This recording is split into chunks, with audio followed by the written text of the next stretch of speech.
The message today is, ilang beses natin nag-go through yung passage na yan. Nagkaroon tayo ng series sa parables ay nakailang beses natin nag-go through ito. At may kinalaman din siya sa ating pinag-aralan noon na series din Sunday School na Kingdom of God. But you know, again, ito yung mga mahirap i-preach na kind of passages.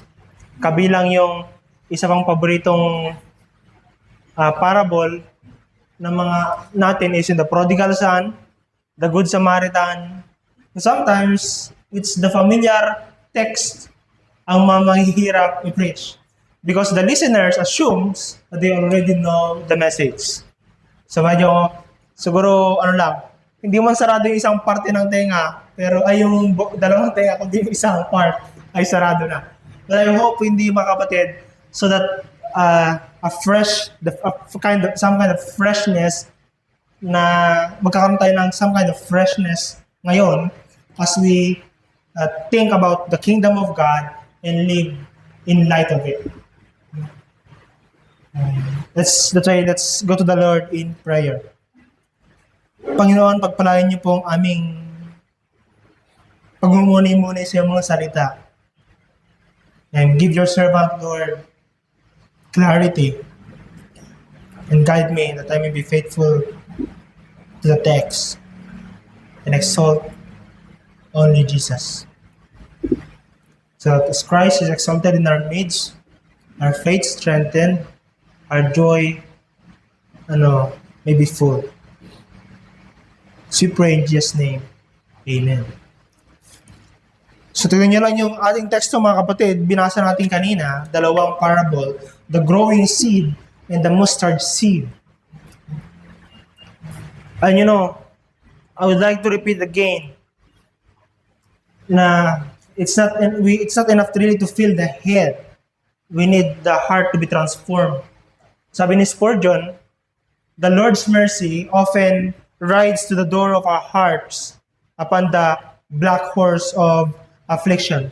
What he's saying is, yung theology natin, yung ating pinag-aaralan, mga katotohanan patungkol sa Panginoon, nagiging totoo siya madalas at hindi natin nakakalimutan because nalalearn natin siya kapag marami tayong pinagdaraan ng pagsubok. Doon mas nagiging real. Doon natitest. Hindi na lang siya something theoretical, but something na plant sa ating puso dahil sa ating mga pinagdaraanan. No? At dahil sa ating mga nakikita sa pang-araw-araw. Now, the big idea o main theme ng ating teksto ngayon ay patungkol sa kaharian ng Diyos na hinalin tulad ni Jesus Christ ay isang binhi na itinanim sa lupa o gaya ng isang buto na kahit insignificant, eventually habang tumutubo, nag-end into something glorious even without the intervention of any human being. No? May mga ganun. Yung tumutubong mga santol sa bakuran. Minsan yung may-ari ng lupa, kiniklaim niya na sa kanya yun. Eh, hindi naman siya nagtanim. Nandun na lang yun at lumaki. No? Meron yung mga tinatanim ng mangga. Pero kung babalikan natin yung mga unang-una, meron yung mga punong tumubo na lang sa bakuran ng kung sino man at kiniklaim na dahil sila yung may-ari ng lupa, sa amin yan. Kasi nasa lupa namin kahit hindi sila yung nagtanim. At sabi ni Jesus Christ, ganun yung kingdom of God. Sa ating teksto. Pwede siyang ihalog tulad sa ganun. Na a man sows, scatters seed on the ground, natulog siya, hindi niya alam kung ano nangyayari, hindi niya alam kung ano yung process. Alam na natin kung ano yung proseso dahil science, pinag-aralan natin. But noon, ang alam nila, pag naitanim, tutubo yun. Hindi nila alam yung mga nangyayaring pag-break ng buto, yung pagkamatay ng buto, and a new life will spring out of it. They don't know about it before. But now, of course, we know. Pero sinasabi ng Panginoon Kristo na yung kaharian ng Diyos ay nag-grow. God's kingdom grow by the power of the seed. Hindi sa kung anumang kapangyarihan, hindi sa kung anumang secret, hindi sa kung anumang effort ng tao. But God's kingdom grow all solely because of the power of the seed. Pagtatanim, sa pagtubo, hanggang sa pag-aani. What Jesus Christ is saying is this. Ganito rin yung sinasabi at nakita natin nung una natin pinag-aralan yung Mark na nandito na yung kaharian. Nandito na yung kaharian ng Diyos. The kingdom of God is here.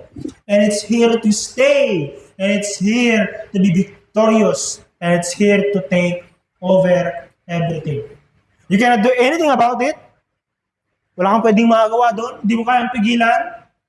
When Jesus Christ inaugurated the kingdom and said, the kingdom of God is here. Finished na. It's finished na. Hindi man halata, hindi man obvious, hindi pa man, wala pa man anghel nagtutugtugan, but the kingdom of God is here. It started. And sabi ni Jesus Christ, it will be like this, like growing seed. The people around, they may not know it, hindi nila malalaman kung paano nangyari. They cannot explain kung paano yung kaharian ng Diyos ay nag-grow. Ang sabi ni Jesus Christ, it will grow. And it will grow until the time of the harvest. Kahit tila wala lang yung kaharian ng Diyos, mga kapatid, i-remind ko kayo how do I define the kingdom of God based on what we have studied, no? Kasi other people may define it differently but still the same thought. The same principle. The kingdom of God is the sovereign work of God. Ang kaharian ng Diyos ay ang soberanong trabaho ng Diyos sa pagpapanibago ng lahat ng bagay sa pamamagitan ng pagpapasailalim sa pagkapanginoon ng Panginoong Jesucristo. That's the kingdom of God. It's the work of God in making all things new by bringing everything under the lordship of Jesus Christ. And Jesus Christ said, the kingdom of God is here. Ang paghari ng Diyos ay nandito na all because of me. I am here. I am the seed of the woman na pinangako sa Genesis chapter 3, verse 15. Although rabbis, Jewish leaders and commentators may interpret differently, like they say, the seed of the woman is literally the humanity. But you can see the history, no? Ilang civilization na nakalipas and still they cannot deal with the main problem. The human dilemma, the problem of the heart. And only Jesus Christ was able to deal with it, subduing it through His death and resurrection. So He is the seed of the woman, na able to bring darkness to an end. Sabi ni Jesus Christ, nandito na. God, the work of God is here. And it's here to stay. It's here to continue. Magpapatuloy ito. And eventually, somewhere in the near future, maybe tomorrow, we don't know. Or 1 year from now, we don't know. But time will come, sabi ng Panginoon Jesucristo, He likened this in verse 29. But when the grain is ripe, at once He put in the sickle because the harvest has come. The harvest will come. Now, ang kapatid, sinasabi niya ito sa mga Pariseo na nandun sa mga tao na hindi nila na-recognize si Jesus Christ. Ang dami ng ginagawang miracles, pero hindi nila na-recognize kung sino talaga itong Kristo ito. They only see Him as the carpenter from Nazareth, the son of Mary and Joseph the carpenter. Hanggang doon lang. Hindi nila makita yung kingdom of God kay Jesus. Because so simple. It's like a seed, insignificant seed. Hindi. Anong mayroon sa seed na yan? Napakaliit. Pwede mong sipahin yan, gawin mong tadtadin, ipakain sa mga pato or manok. It's there. Jesus Christ said it's here. And it will continue. It will be victorious. And the harvest time will come. That's why Paul the Apostle, sabi niya sa may Philippians chapter 1 verse 6, I know you memorize this.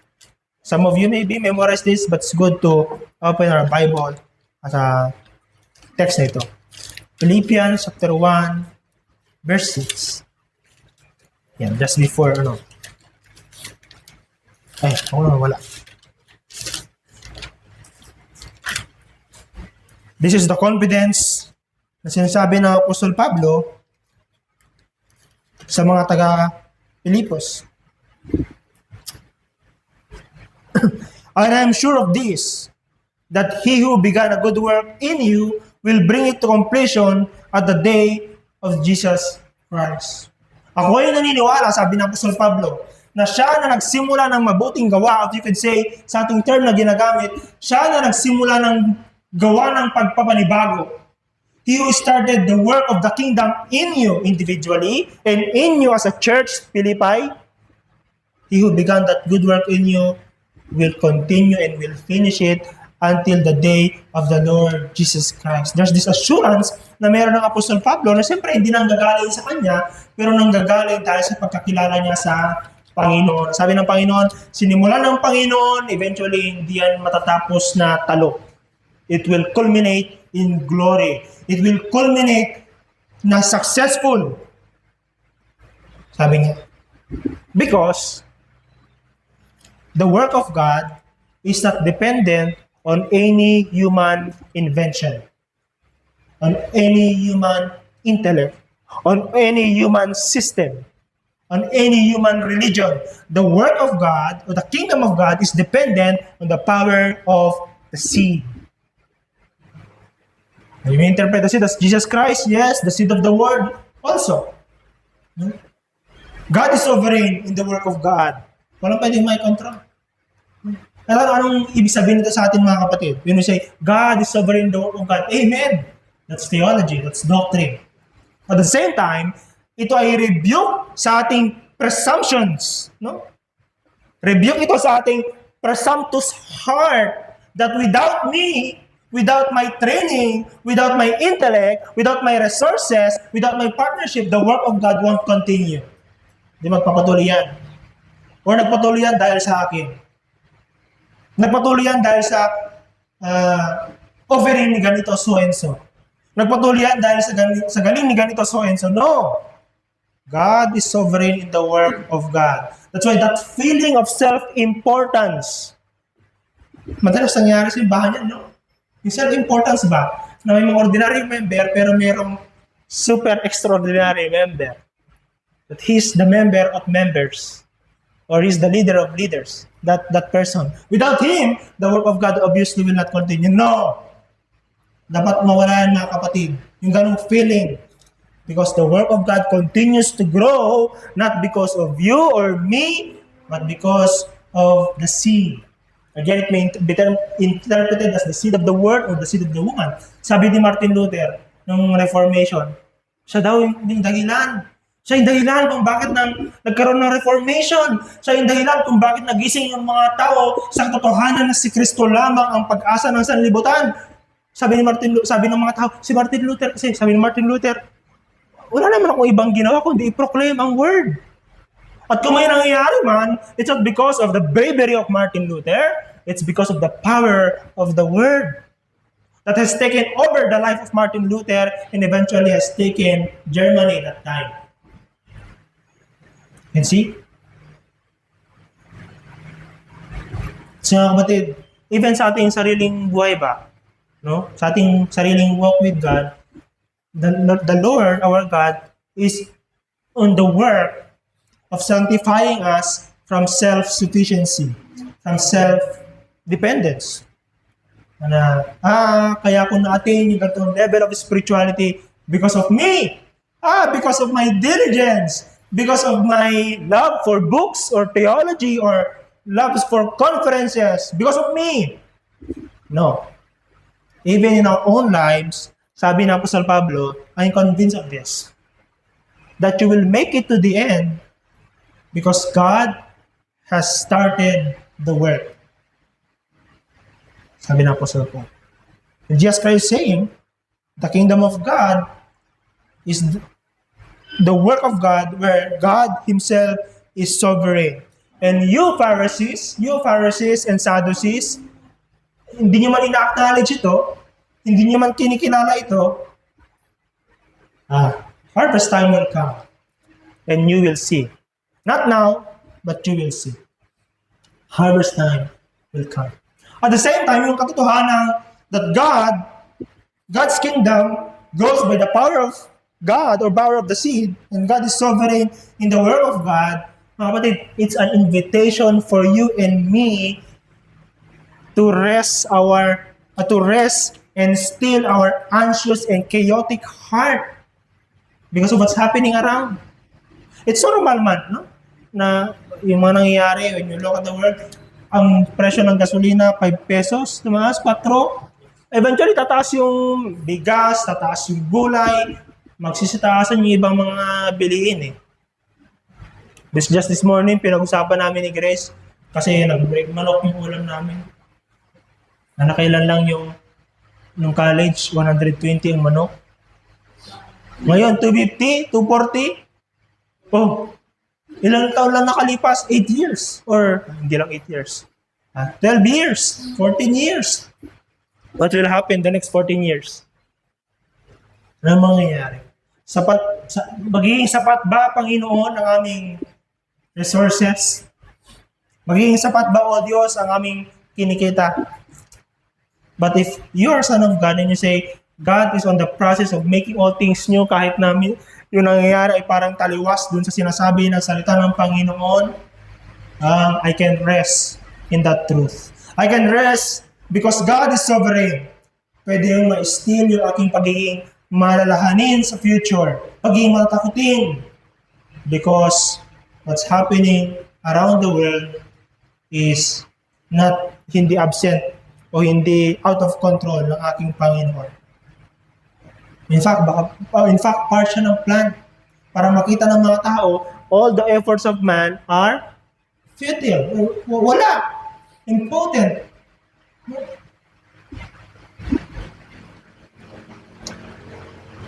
Unless God do the work. Patayin ko kasi iba yung kanya. May something there. At the same time, mga kapatid, ito din ay reason to rejoice. Because even though what's happening in me, personal to, hindi lang sa mundo, no? What's happening in me, in my personal holiness, in my personal pursuit of Christ-likeness, to be free from the indwelling sin, is far from what malayo sa pinangako para sa akin ng Panginoon, that is to be conformed in the image of Christ-likeness, and right now, I'm far from being Christ-like. But God is sovereign, the work of God, and I can be assured of this. One day, I will be like Jesus. One day, I will be free from the remaining sin. One day, practically, I will be holy. Positionally, we are holy before God. But practically, it's a day-to-day basis in our fight against sin, the remaining sin. Mahirap, mga kapatid. Far siya sa reality, but I can rejoice. Pwede akong magsaya. Because kaya ang kinanta natin kanina, this kingdom of God reign, this kingdom of God rule, this kingdom of God power and authority is in Jesus. And if it's in Jesus and Jesus Christ lives in me, I'm sure that this will end into something I like. And what's that? Christ-likeness, holiness, free from sin, an uninterrupted fellowship with God. It will end there. So, pwede ako magsaya ngayon. Reality yung fight ko sa sin, personally, but I can rejoice. I can sing. I can lift up my hands. If you're okay with lifting up hands. Sa inyo, hindi kasi okay. I can do that. Because God is sovereign in the work of God. At the same time, mga kapatid, it's an invitation again to my deep-seated sense of inadequacy. You know, I cannot be part of the work. Parang may nakausap ko one time, in-invite ko na mag full-time, ay, hindi ko yan. Because I don't have the talents, I don't have the skills. Obviously, meron siya. Nga lang, mababa yung pagtingin niya sa kanyang sarili. That's okay. That's what we want. The person like you. Because the person who has everything, he thinks he has everything. Delikado, ayaw namin yun sa ministry. Kasi magiging problema yun sa ministry. But for people who have this deep-seated sense of inadequacy, that's right. Because the invitation is not to be whole and then join, but in your own sense of inadequacy, join in. Join in. Because God is already doing something. May ginagawa ng Panginoon. In fact, glorious time is coming. Something glorious. Sana maabutan natin, no? Or baka wala na tayo. We don't know. God has the timing. Hindi tayo nag-set ng timing. But glorious time is coming. Harvest time is coming. And the invitation is, come, join in. With your sense of inadequacy, join in. Because eventually it will not depend on you. You will be having part in the building of God's kingdom, but it's not dependent on you. But the question sa ating ngayon mga kapatid, are you gonna be part of this growing seed? Will you share in its future glory? Join in. Sali kayo. Meron yung mga ganun ba, yung mga gustong maging tanyag, kapag alam nila na itong politikong ito ay may future, partnership, suportahan yan. Magbigay ng milyon para kapag siya ay nasa posisyon, bigyan niya ng project. O kasali ka sa glory ng politician na yan. You will share in what's the money. You will share in the project because nag-join in ka nung siya pa ay tumatakbo. But eventually, their glory will come to an end. Yung position sa mundo, ito mga kapatid, yung power we've seen ay hindi forever. It will come to an end. But the glory of Christ will not come to an end. Kinanta natin kanina. And this kingdom rule and power and authority, and this kingdom will have no end. Because as long as the king lives, the kingdom expands. Pangalawa, na may kita natin mga kapatid, especially doon sa may parable of the mustard seed, na ang gawain ng Diyos ay maaaring magsimula na tahimik, ordinary, pero nagtatapos ito sa kaluwalhatian. It ends in glory. And obviously, nakita natin nung nakaraan sa mga parables sa may chapter 4, ang tinutukoy lagi ni Jesus Christ sa kanyang mga parable ay ang kanyang sarili. We can say, ang binhi ng mustasa ayon kay Kristo ay pinakamaliit na binhi. Unnoticeable, insignificant, ordinary, mundane, usual. Hindi papansin, hindi epal. Pinakamaliit. And maybe Jesus Christ is saying na ang kaharian ng Diyos sa Kanya ay tila hindi pansin. Because as you've seen in the past sermon, Jesus Christ pinanganak sa kanino? Kay Maria. Isang simpleng dalaga mula sa Nazareth. Lumaki sa Nazareth.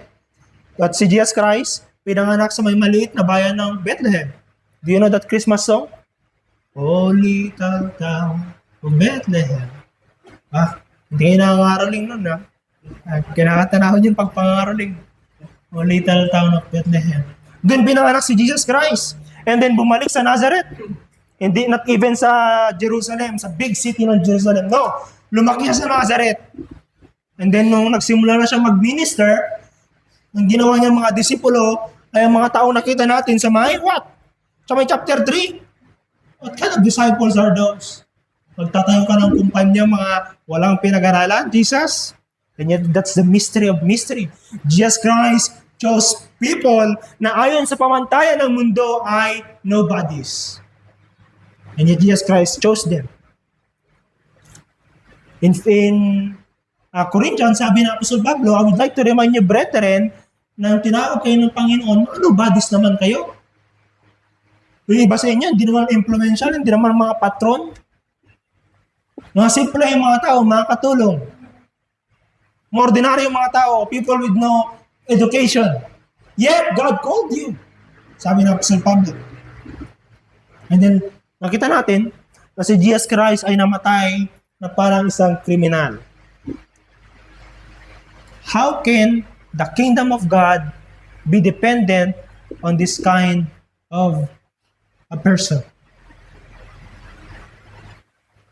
Kung isipin natin na our standard sa ating mga tao, mahirap malayo Pero pinapakita sa atin ni Mark, na ito mismo ang peak, yung kamatayan ni Kristo sa cross, makita natin it will end there. Yun yung pinaka-peak, yung pugatog ng kaluwalhatian ng Diyos. Dahil doon nabigo ang wisdom ng mundo, ang karunungan ng mundo na unawain ang tunay na ginagawa ng Diyos. What God is doing there? God is reconciling the world in Christ. Pinapanumbalik ng Panginoong Diyos ang lahat ng mga bagay kay Kristo. Sabi ng Apostol Pablo, it's only to those who have life will see the life in it. But for those who are dying, those who don't have life, they cannot see, they're blind.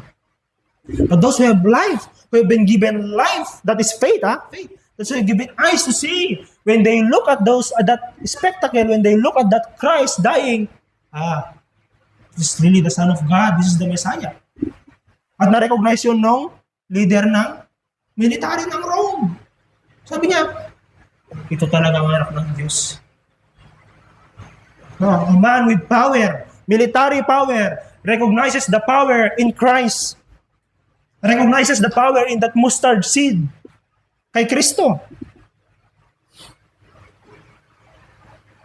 Pero mga kapatid, you may know this in your experience also, in your start during kayo nagsimula bilang isang Kristiyano, na ang kaharian ng Diyos o yung gawain ng Diyos pagpapanibago ng mga bagay-bagay personally at sa buong mundo ay may mga ordinaryong simula pero nagtatapos sa kaluwalhatian. It will end in glory. No, we don't interpret it sa BCI Isabela kasi it may breed pride na ganito lang kami dati, nagba-Bible study dun sa may City Hall ngayon. Nagrerenta na kami, ganito na kami, nag-host ng conference. It breeds pride. But if we believe na it's the work of God, no, it's the work, even BCI or even those who are not BCI like the church of Pastor Jeff in Angadanan, if we believe it's the work of God, there's no room for pride. There's only what? Gratitude na I've been part. Naging part na ako ng ginagawa ng Panginoon.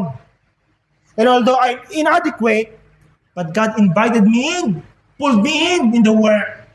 And I'm now sharing its glory. Not glory to us, glory to Him, who invited us to take part on what He has begun, and what He is doing. Mother, this is a story of missionary somewhere in the south. Ito yung mga mahirap paniwalaan, but it's happening. If you talk with missionaries na nag-work talaga sa mga tribes, mga ganun, things like this are happening. Isang kwento mula sa south nga, isang Muslim na babae, say Muslim, ay na-convert kay Isa Al-Masih or Jesus Christ. They call him Isa Al-Masih sa Arabic. And then nung na-convert siya kay Isa Al-Masih, itong wife na to, naging devoted siya. He prayed every day. Kasi yung mga bahay nila usually, I don't know if they are Sama Badjaw, pero yung mga bahay nila usually nasa dagat, and then kapag yung mga Sama Badjaw sa mga kapatid, isang room lang yan. And then, tapos yun, lalatag na yan. I tried sleeping with them. Once or twice na ata. Kasi magkakatabi na kami doon. Lahat kami. And then, itong tatay, being fisherman, sabi, gigising ng maaga, naririnig niya yung panalangin ng kanyang asawa every day. And then yung asawa niya, hinayaan niya maging devoted kay Isa because hindi nagiging masama. Mas lalo nagiging devoted yung asawa niya kay Isa, mas nagiging mabuting asawa siya. Hindi siya nagiging maaway. She served her servant well. Yung sinasabi ni Apostol Pedro, di ba? Kayong mga babaeng may asawa na hindi manampalataya, huwag niyo hiwalayan yung asawa niyo. Paglingkuran niyo sila. At baka sa paglilingkod ninyo, mailid sila sa tunay na panampalataya, they may repent. Sabi ni Peter. And yun yung ginawa ng babaeng yun. So, naging obvious, narinig ng lalaki yung pagpipray niya kay Isa. And then eventually, one time, as they were going fishing, team sila, mga kalalakihan, may mga pirata na pumalibot sa kanila. Yung mga piratang kukunin nila, hindi yung mga big time pirates. Mahal nila mga pirata. Niyanakaw nila yung mga boats, and then eventually binebenta, mga gano'n, pinagkakatihan nila. Tapos yung mga fisherman, iniiwan sila palutang-lutang sa open seas. Palutang-lutang sila doon. So you don't know kung kainin ng pating, mamatay o ano man. Basta ang ginagawa ng pirata, kunin nyo, bangka, tibenta. O gamitin din nila pang isda. Yung kasama ng lalaki ito, na may asawang converted, may sabi nung kasama niya, naku, mamamatay na tayo. Ano mangyayari sa atin? Makakasurvive kaya tayo? Kaya natin? Sabi ng lalaki, tika lang, don't worry. I know what to do. my wife is always praying to Isa. Mag-pray din tayo kay Isa. Yun lang, mag-pray ako. Pray siya kay Isa. This is a true story. Hindi gawa-gawa. Nag-pray siya kay Isa, when the bandits, ay yung mga pirata, babarilin sila, hindi may kalabit yung gantilyo. Hindi gumagana. Walang lumalabas na baril. At sa mga baryo, kapag gano'n yung nangyayari, takot yung mga tao. Because the thing na maiisipin nila, may spiritual power to mga to. And we should not touch them. Because if we touch them, delikado tayo. So they run away.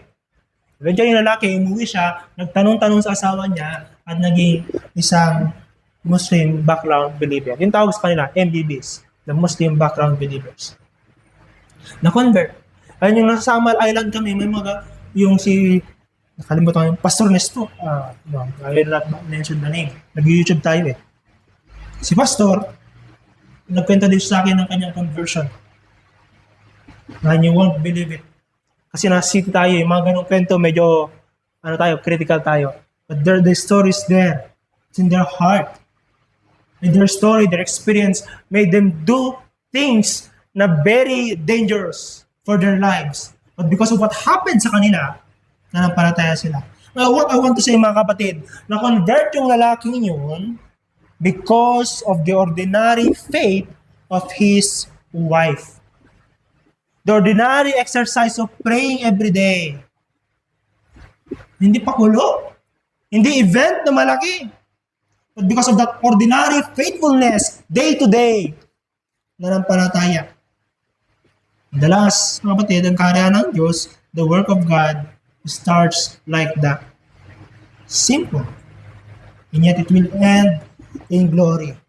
That's why it's premature to judge a person na nanampalataya kay Kristo na, nag-confess kay Christ. Look at that person. How can he confess kay Christ? Ganyan pa rin yung ginagawa niya. Nag-struggle sa kanyang prayer time. Nag-struggle sa kanyang Bible reading. He cannot even read the Bible in 1 year. How can that be a Christian? It's wrong to judge prematurely. Because be sure of this. When God started the work, it may be ordinary and struggling at the beginning, but if it's growing and growing and growing, and in the end, sabi ni Jesus Christ, it will culminate in glory. Ganun nangyari.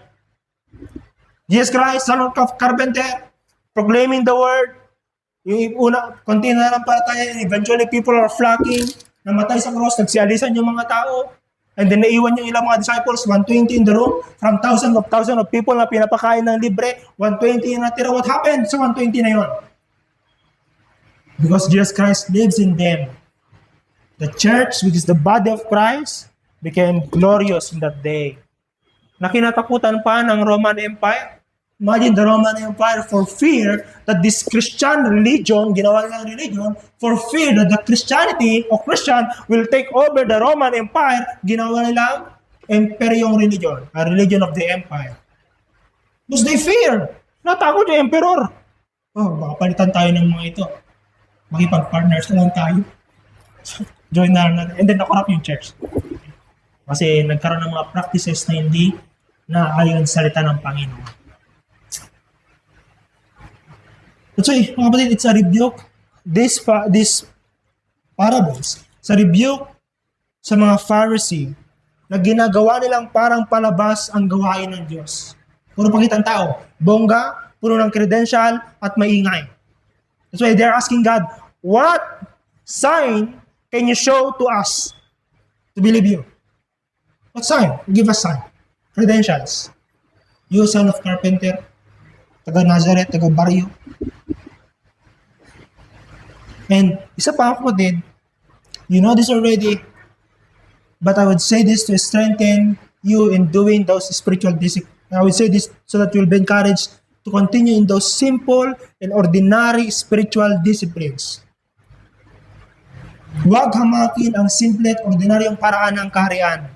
Dahil kahit mukhang karaniwan, prayer is very ordinary, Bible reading is very ordinary, organizing big events is extraordinary. It needs money, it needs excellent people with the skills of organization, managing people, kailangan mo ng building, Bible reading, prayer, prayer meeting, Gmeet ang kailangan natin, internet.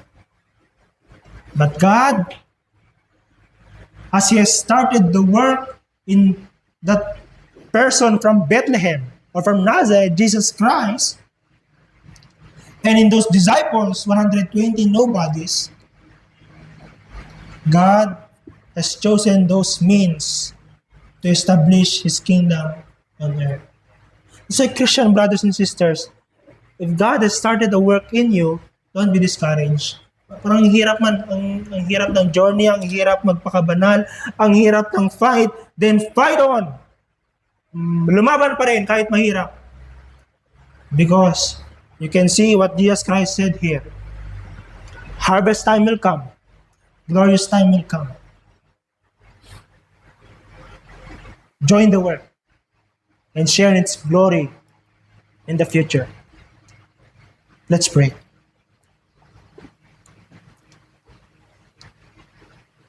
Our Father in heaven, forgive us, O God, for our discouragement.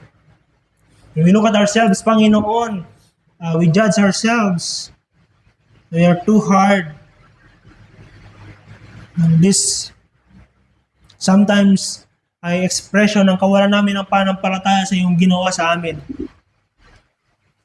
Kawalan namin ng pananampalataya sa sufficiency and efficacy of the work of Christ in us. Lord, forgive us, we pray. Forgive us when we judge your work based on palabas, based on mga pakulo, based on ingay at dami. Lord Jesus Christ, how far ang ministry style mo sa style namin. Forgive us, Lord. Forgive us. Now, Panginoon, continue to remind us by your word and your spirit that what we have here is a privilege. You've invited us to join the work of the kingdom in making all things new, not just in this fellowship, but in our families, in our workplaces, sa aming mga kaibigan. You've invited us, O Lord, to join in. And we join in, Lord. Only we pray. Give us eyes to see kung saan yung mga bagay na ginagawa mo. So that we can join in, we can ride sa iyong ginagawa and share in your glory. Glory that we don't even deserve. Salamat, Panginoon. And Lord, with the work that you've started in BCI Isabela, sa iyo ang kapurihan. We acknowledge, Lord, it's you who orchestrated things that have led us into convening, Panginoon, at makapag-start ng fellowship. We continue to encourage us by reminding us of the future glory we will share with Jesus. But Panginoon, can we ask na give us a glimpse of that from time to time? Give us a glimpse of the reward from time to time so that we will encourage our drooping hearts, that will continue walking, continue serving, continue worshiping, continue praying.